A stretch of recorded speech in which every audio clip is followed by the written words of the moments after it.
السلام علیکم ورحمۃ اللہ وبرکاتہ۔ بسم اللہ الرحمن الرحیم وبہ نستعین والصلاة والسلام علی سیدنا محمد وعلی آلہ وصحبہ وعلی من اتبعہم الی یوم الدین، اما بعد فاعوذ باللہ من الشیطان الرجیم، بسم اللہ الرحمن الرحیم۔ والسابقون السابقون اولئک المقربون فی جنات النعیم۔ وقال علیہ الصلاۃ والسلام: من قتل قتیلا وله علیہ بینۃ فلہ سلبہ، رواہ البخاری۔ ادارے کے متحرک اور گرم جوشی کے ساتھ کام کرنے والے ذمہ دار حضرت مولانا مفتی صادق احمد خان قاسمی صاحب، تمام طالبات، آپ سب دلی مبارکباد کے مستحق ہیں کہ آپ نے ایک ایسے سلسلے کا آغاز کیا ہے جس کے بغیر ہمارے ایمان کی تکمیل نہیں ہو سکتی۔ نماز عام طور سے لوگ یہ سمجھتے ہیں کہ کسی بھی طرح اللہ اللہ کر لینے کا نام نماز ہے، اور آج بھی جو پرانی عورتیں ہیں، ہماری مائیں اور بہنیں جو عمر دراز ہیں، وہ یہ سمجھتی ہیں کہ ہم نے ہاتھ باندھ کر اللہ اللہ کر لیا تو اللہ نے ہمارے ذمے جو فرض نماز کا رکھا تھا وہ ادا ہو گیا۔ اب نہ ان کو قرآن کی صورتیں یاد ہوتی ہیں، نہ ثنا اور نہ دعا اور نہ تحیات، کچھ یاد نہیں ہوتا، لیکن وہ سمجھتی ہیں کہ ہم نے بچپن میں سیکھا نہیں تھا اور اب ہمارے لیے سیکھنا ممکن نہیں ہے، تو ہم جس طرح بھی پڑھیں گے اللہ تو قبول کر ہی لیں۔ لیکن آپ سمجھیے کہ مسئلہ یہ ہے کہ نماز میں تکبیر تحریمہ کے بعد قرأت فرض ہے، یعنی قرآن کا پڑھنا، سورہ فاتحہ اور اس کے ساتھ ایک بڑی آیت یا 3 چھوٹی آیت یا ایک سورت کا پڑھنا فرض ہے۔ اگر آپ تکبیر تحریمہ کے بعد ثنا پڑھیں اور پھر قرآن کی قرأت نہ کریں تو مسئلہ کسی مفتی سے پوچھیے گا ہماری نماز ہوئی یا نہیں، تو مسئلہ آپ کو بتایا جائے گا کہ نماز نہیں ہوئی۔ اگر نماز میں واجب چھوٹ جائے تو سجدہ سہو واجب ہوتا ہے، سجدہ سہو کر لینے سے نماز ہو جاتی ہے، لیکن اگر فرض چھوٹ جائے تو نماز ہوتی ہی نہیں۔ تو نماز میں قرأت یعنی قرآن کا پڑھنا فرض ہے۔ اگر ہمیں قرآن پڑھنا نہیں آتا ہے تو مسئلے کے اعتبار سے ہماری نماز نہیں ہوتی۔ اب اللہ قبول کر لے یہ الگ بات، لیکن مسئلہ یہ ہے کہ آپ کی نماز نہیں ہوئی۔ تو زندگی بھر اگر آپ سجدے میں سر پٹکتے رہے اور پھر جا کے مفتی سے مسئلہ پوچھا کہ ہم نے نماز تو عمر بھر پڑھی ہے لیکن نماز میں قرآن کبھی نہیں پڑھا، تو کیا بتائے گا آپ کہ آپ کی ایک بھی نماز نہیں؟ اور اس کی اہمیت ہمارے بزرگوں نے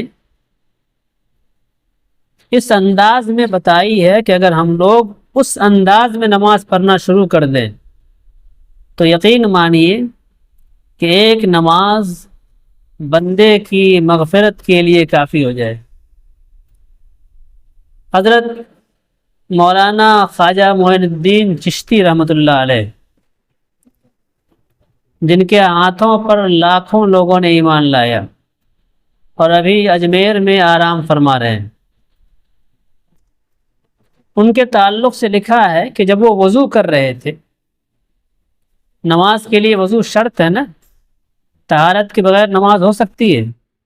نہیں ہو سکتی۔ تو وضو کر رہے تھے، پاؤں دھونے کے بعد وہ پاؤں کی انگلیوں کا خلال کر رہے تھے ایسے،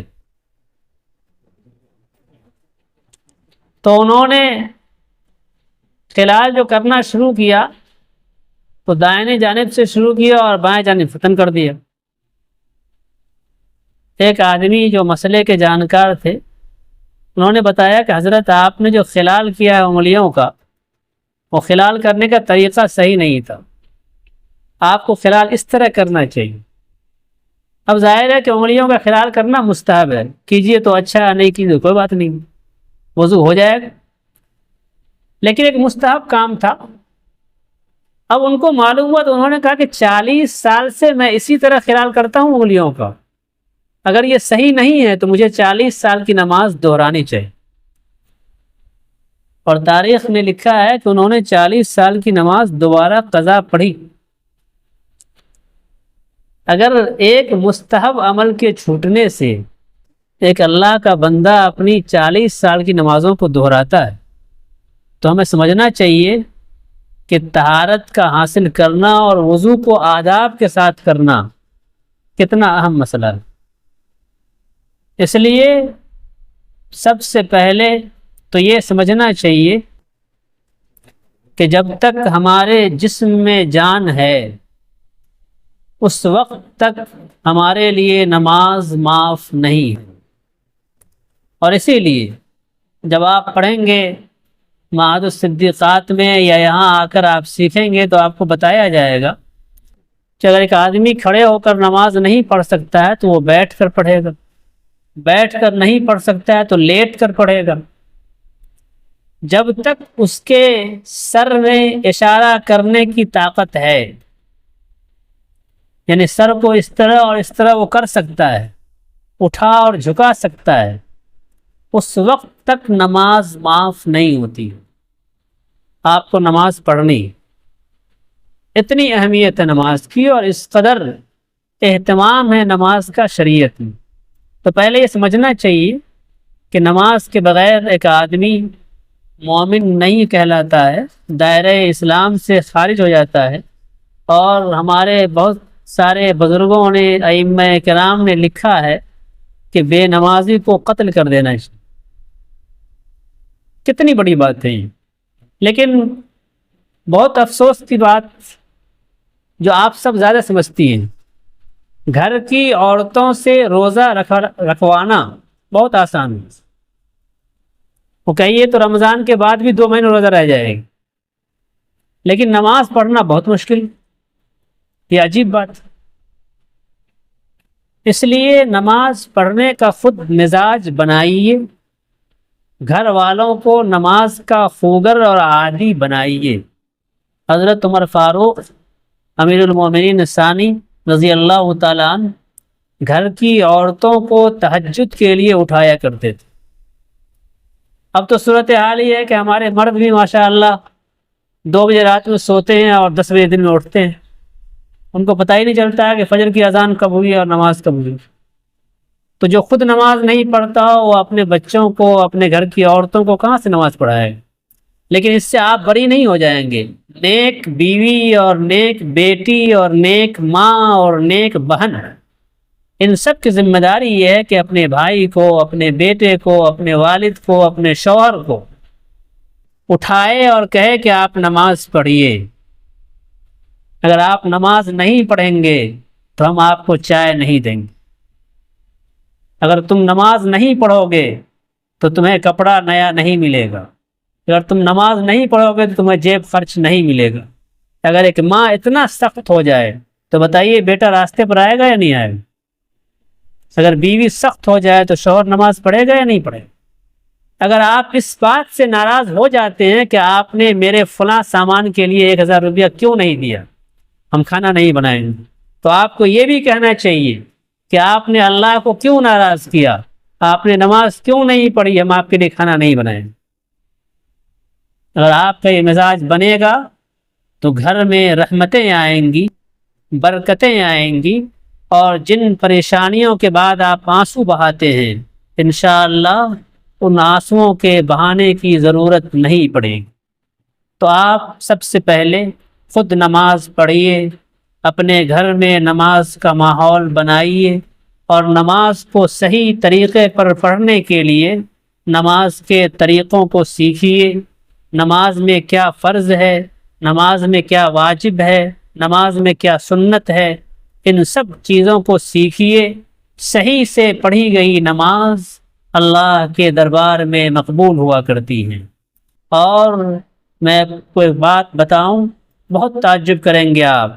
حضرت فاطمہ زہرا رضی اللہ تعالی عنہا کے تعلق سے تاریخ کی کتابوں میں لکھا ہے کہ جب وہ رات میں نماز کی نیت باندھ کر کھڑی ہوتی تھی تو وہ قرآن پڑھتی رہتی تھی، اور اتنی لمبی نماز ان کی ہوا کرتی تھی کہ فجر کی اذان ہو جاتی تھی تو دعا میں اللہ سے شکایت کرتی تھی کہ اللہ تو نے رات کتنی چھوٹی بنائی کہ میری نماز مکمل نہیں ہوئی، رات مکمل ہو۔ جب آپ مزاج اس طرح کا بنائیں گے تو سردار جنت حضرت فاطمہ کے ساتھ آپ کو جانے کا موقع ملے گا، اور اگر مزاج ایسا نہیں بنائیں گے تو آپ دیکھ رہے ہیں کہ آج دنیا دولتوں کے باوجود، روپے پیسے کے باوجود اتنا پریشان ہے، ہر گھر میں اتنی شکایتیں ہیں، ہر گھر میں اتنی پریشانیاں ہیں کہ آپ کو بیان کرنے کا موقع نہیں ملتا۔ اس لیے نماز پڑھیے، اس طرح پڑھیے جس طرح حضرت فاطمہ نے پڑھ کر بتایا ہے۔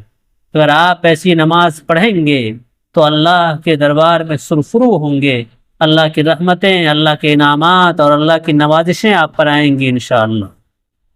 ایک بات تو مجھے یہ کہنی تھی۔ دوسری بات، معاذ الصدیقات نے یہ سلسلہ شروع کیا کہ اپنی بہنوں اور بیٹیوں کو نماز کا طریقہ سکھایا جائے۔ اس میں ہماری کچھ بہنوں نے، کچھ بیٹیوں نے حصہ لیا ہے۔ اس تعلق سے ایک بات میں آپ کو بتاتا ہوں۔ اللہ تعالیٰ نے قرآن کریم میں فرمایا والسابقون السابقون، جو لوگ نیکیوں کے کام میں آگے بڑھتے ہیں اور بڑھتے رہتے ہیں، اولئک المقربون، وہی لوگ اللہ کے مقرب بندے ہیں، پسندیدہ بندے ہیں، وہی لوگ فی جنات النعیم، جنت کی نعمتوں میں ہوں گے۔ تو دنیا کے کاموں میں آگے بڑھنا یہ بندے مومن کا کمال نہیں ہے۔ بندے مومن کا اور اللہ کی بندی کا کمال یہ ہے کہ وہ نیکیوں کے کام میں آگے بڑھیں۔ نیکیوں کے کام میں آپ آگے بڑھیں گی تو جنت کی نعمتیں آپ کا استقبال کریں گی۔ دنیا کی کاموں میں آگے بڑھنا، اس کے بدلے میں جنت نہیں ملے۔ جنت تو اسی میں ملے گی جس کام سے اللہ خوش ہوتا ہے۔ آپ اگر نماز سیکھنے کے لیے آگے آتے ہیں تو آپ دین کے کام میں آگے آ رہے ہیں۔ ایک حدیث سنیے، غزوہ حنین کے موقع پر اللہ کے رسول صلی اللہ علیہ وسلم نے ارشاد فرمایا من قتل قتیلا وَلَهُ عَلَيْهِ بَيِّنَةٌ فَلَهُ سَلْبٌ۔ جنگ کا میدان ہے، دشمنوں سے مقابلہ آپ کر رہے ہیں، اگر کسی نے دشمن کو قتل کر دیا تو دشمن کا جتنا مال ہے وہ سب اس کو ملے۔ یعنی اس بندے کے لیے دو انعام ہیں۔ ایک انعام تو اللہ کے یہاں ملنے والا ہے کہ اس نے اللہ کے دین کی بلندی کے لیے لڑائی کی، تو اللہ کے یہاں اس کا بہترین بدلہ ملے گا۔ اور دوسرا بدلہ دنیا میں مل رہا ہے کہ جتنی دولت اس دشمن کی ہے وہ سب اس کو مل جائے۔ آپ نے نماز کا طریقہ سیکھنے کے لیے اپنے آپ کو آگے بڑھایا تو نماز کا طریقہ آپ سیکھ لیں گے، آپ کی نماز درست ہو جائے گی، اس کا بدلہ آپ کو اللہ دے گا۔ اور یہاں یہ چھوٹا سا سرٹیفکیٹ اور آپ کے یہ انعام کی شکل میں دیا جائے گا، یہ دنیا میں ملے گا، اور لوگ کہیں گے کہ یہ وہ بچی ہے جس نے نیکی کے کام میں اپنا ہاتھ آگے بڑھایا۔ اس لیے اس طرح کے مسابقے ہونے چاہیے، اس طرح کی کارروائی سماج میں، محلے میں، معاشرے میں نیکیوں کی تبدیلی لانے کا ذریعہ بنتی ہے۔ اگر آپ میں سے کسی ایک نے نماز کا طریقہ سیکھ لیا ہے، ایک نے بھی، تو مجھے یقین ہے کہ وہ ایک انشاءاللہ 100 تک پیغام پہنچائے۔ اور آپ کوشش کریں کہ اس طرح کا پروگرام جہاں بھی ہو آپ ضرور جائیں۔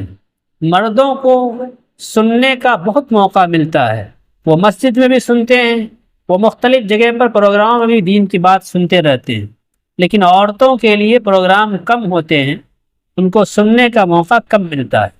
ایک بات یاد رکھیے، جب گھر میں دین کا ماحول ہوتا ہے، جب عورتیں دیندار ہوتی ہیں، جب بیٹیاں پاک باز اور نیک دامن ہوتی ہیں، تو پھر گھر میں رحمتوں کی بہاریں آتی ہیں، گھر میں نیکیوں کی برسات ہوتی ہے۔ گھر کا ماحول جنت نما کب ہوتا ہے؟ جب گھر کی عورتیں دیندار ہوتی ہیں۔ اور آپ دیندار بنیں گی تو آپ محسوس کریں گی کہ مہینے بھر میں آپ کے گھر میں تبدیلی آئے۔ آپ جب دیندار ہوں گی تو آپ کا شوہر بھی دیندار ہوگا، آپ کا بھائی بھی دیندار ہوگا، آپ کا بیٹا بھی دیندار ہوگا، آپ کے والد بھی دیندار ہوں گے۔